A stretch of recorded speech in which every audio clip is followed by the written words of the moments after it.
সর্বশেষ আপডেট আন্তর্জাতিক অঙ্গনে এবং বিশ্বযুদ্ধের সংবাদে আপনাকে স্বাগতম। শুরুতেই সংবাদ শিরোনাম। যে কোনো হুমকির জবাব দিতে প্রস্তুত ইরানের হুঁশিয়ারি। আরও থাকছে মোদির বক্তব্য নিয়ে আবারও ভারত পাকিস্তানে তোলপাড়। জানিয়ে দিচ্ছি, ভারতের বিরুদ্ধে ৬-০ ব্যবধানে জয়লাভ করেছে পাকিস্তানি বিমান বাহিনী। অন্যদিকে যুদ্ধবিরতির অনুরোধ ভারতের পক্ষ থেকেই এসেছে বলছে পাকিস্তানি সেনাবাহিনী। সর্বশেষ জানিয়ে দিচ্ছি, ওদিক থেকে গুলি চললে এদিক থেকে গোলা চলবে বলে কঠিন হুঙ্কার মোদির। এতক্ষণ শুনছিলেন সংবাদ শিরোনাম, এবার বিস্তারিত। তবে তার আগে আপনি কোন দেশকে সাপোর্ট করছেন, ভারত নাকি পাকিস্তান? যদি পাকিস্তানকে সাপোর্ট করে থাকেন অবশ্যই কমেন্ট সেকশনে এস লিখে আপনার সমর্থনটি নিশ্চিত করুন। আপনি যদি ভিডিওটিতে ইন্সপিরেশন পেয়ে থাকেন, ভালো লেগে থাকে, অবশ্যই একটি লাইক করবেন। পরবর্তী আপডেট পেতে চ্যানেলটিকে সাবস্ক্রাইব করবেন। যে কোনো হুমকির জবাব দিতে প্রস্তুত ইরানের কঠিন হুঁশিয়ারি। ইরানের সশস্ত্র বাহিনী সম্পূর্ণরূপে প্রস্তুত এবং কোনো হুমকি বিনা জবাবে পার পাবে না বলে হুঁশিয়ারি দিয়েছে দেশটির সশস্ত্র বাহিনীর chief of staff major general Mohammad Bagheri. Hormozgan প্রদেশের সেনাবাহিনীর যুদ্ধ সমর্থন ও প্রস্তুতি পর্যবেক্ষণ উপপর্যায়ের সামরিক প্রতিনিধি দল নিয়ে সম্প্রতি দুর্ঘটনার শিকার বন্দর আব্বাস সফরকালে তিনি এ হুঁশিয়ারি দিয়েছেন। এ সময় তার সঙ্গে ছিলেন সেনাবাহিনীর প্রধান মেজর জেনারেল আব্দুর রহিম মুসভি এবং নৌবাহিনীর প্রধান অ্যাডমিরাল শাহরাম ইরানি। এদিন পারস্য উপসাগর, হরমুজ প্রণালী এবং ওমান সাগর এলাকা ঘিরে তার এ সফরের উদ্দেশ্য ছিল ইরানের কৌশলগত নৌবাহিনী এবং ইসলামী বিপ্লবী গার্ড বাহিনীর সামরিক প্রস্তুতি ও আঞ্চলিক সামরিক উপস্থিতির মূল্যায়ন।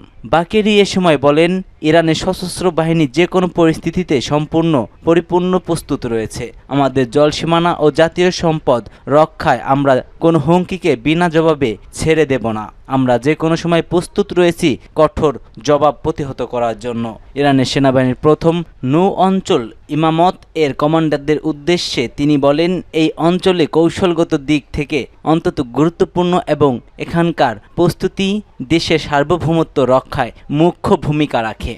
মোদির বক্তব্য নিয়ে আবারও ভারত পাকিস্তানের ভেতরে তোলপাড়। যুদ্ধবিরতির পর নরেন্দ্র মোদির একটি বক্তব্য সামনে এসেছে যা ভারত পাকিস্তান সম্পর্কের মধ্যে নতুন করে উত্তেজনা সৃষ্টি করেছে। পাকিস্তানের বিরুদ্ধে কঠোর হুঁশিয়ারি দিয়ে ভারতের প্রধানমন্ত্রী মোদি নিজ দেশের সেনাবাহিনীর উদ্দেশ্যে বলেন, পাকিস্তানের প্রতিটি পদক্ষেপের প্রতি ভারতের প্রতিক্রিয়া আরও জোরালো হওয়া উচিত। পাকিস্তানে ভারতের সাম্প্রতিক হামলার পর মোদির এই বক্তব্য প্রকাশ্যে এসেছে। মূলত ভারতের ওই হামলার জবাবে পাকিস্তান বিভিন্ন লক্ষ্যবস্তুতে ড্রোন ও ক্ষেপণাস্ত্র সহ অন্যান্য অস্ত্র ব্যবহার করে পাল্টা হামলা চালায়। পাল্টাপাল্টি এই হামলার মধ্যে গত শনিবার দুই দেশের মধ্যে যুদ্ধবিরতির ঘোষণা করা হয়। ভারতের সংবাদ মাধ্যম এনডিটিভি এক প্রতিবেদনে জানিয়েছে, যুদ্ধবিরতির পরে উত্তেজনা প্রশমিত হয়েছে এবং সেটি আরও ক্রমাগত বৃদ্ধি পেয়েছে। ভারতের সরকারি সূত্রে বলা হয়েছে, অপারেশন সিন্দুর কাজ এখনও শেষ হয়নি এবং সন্ত্রাসবাদদের মোকাবেলায় ভারতের প্রতিক্রিয়া এখন থেকে এক নতুন দৃষ্টান্ত স্থাপন করবে। মোদি সেনাবাহিনীকে কড়া ভাষায় নির্দেশ দিয়ে বলেন, ওহা সে গলি চলেগি, ইহা সে গোলা চলেগা। অর্থাৎ ওদিক থেকে যদি গুলি চালানো হয় তবে এদিক থেকে গোলা ছোড়া হবে।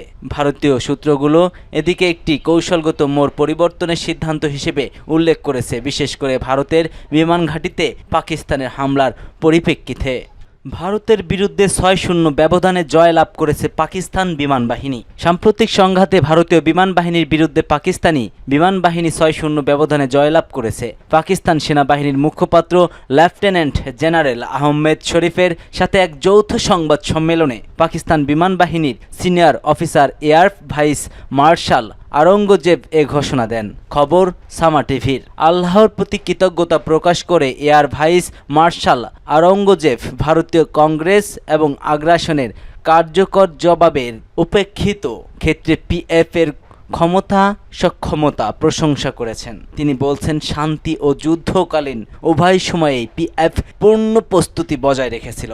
আমরা বিমান বাহিনীর প্রধানের নির্দেশ অনুসরণ করেছিলাম এবং পাকিস্তানে আক্রমণকারীদের লক্ষ্য করে আত্মরক্ষার অধিকার প্রয়োগ করেছি। তিনি আরও বলছে, পাকিস্তানের বিমান প্রতিরক্ষা অভিযানের অংশ হিসেবে সমস্ত ভারতীয় ড্রোন এবং ক্ষেপণাস্ত্র ট্র্যাক করা হয়েছিল। পিএফ সফলভাবে শত্রু ড্রোন জ্যাম করেছে, তাদের ডেটা ট্রান্সমিশন ব্যবহৃত করেছে এবং সব ধরনের ধরনের কৌশল প্রয়োগ করেছে। এয়ার ভাইস মার্শাল আরও বলে, পাকিস্তানি বিমান বাহিনী তাদের পূর্ণ অপারেশনাল সক্ষমতা ব্যবহার করেছে, সমস্ত শত্রু ড্রোন সফলভাবে শনাক্ত করে ধ্বংস করে দিয়েছে। যুদ্ধবিরতির অনুরোধ ভারতের পক্ষ থেকেই এসেছে পাকিস্তানি সেনা প্রধান। পাকিস্তান সেনাবাহিনী জানিয়েছে, সাম্প্রতিক উত্তেজনার মধ্যে যুদ্ধবিরতির প্রস্তাব তারা নয়, ভারতেই দিয়েছে। দেশটির আন্তঃবাহিনী জনসংযোগ সদর দপ্তর এবং পরিদপ্তরের মহাপরিচালক লেফটেন্যান্ট জেনারেল আহমেদ শরীফ চৌধুরী বলছে, যুক্তরাষ্ট্রের মধ্যস্থতায় নয়াদিল্লি এ অনুরোধ জানায়। তিনি বলেছেন, দুই পরমাণু শক্তিধর দেশের মধ্যে সংঘাত হলে তা গোটা অঞ্চলের জন্য ভয়াবহ পরিণত ডেকে আনবে। এক সংবাদ সম্মেলনে তিনি বলেছেন, এটি এমন এক সংঘাত ছিল যা 1.6 বিলিয়ন মানুষের জীবনকে প্রভাবিত করতে পারত। পাকিস্তান দায়িত্বশীলতা ও পরিপক্কতার সঙ্গে কাজ করেছে। তিনি বলেন, যারা যুদ্ধ চায় তারা কেবল নিজেদের স্বার্থ সিদ্ধির জন্যই তা করে। শান্তি দুই দেশের জন্যই মঙ্গলজনক। যুদ্ধের পিছনে যারা আছে তাদের লক্ষ্য সংকীর্ণ রাজনৈতিক স্বার্থ। DGISPR বলেন, কাশ্মীর একটি আন্তর্জাতিক স্বীকৃত বিরোধী এবং তা জাতিসংঘ সনদ ও কাশ্মীরিদের ইচ্ছার ভিত্তিতে সমাধান হতে হবে।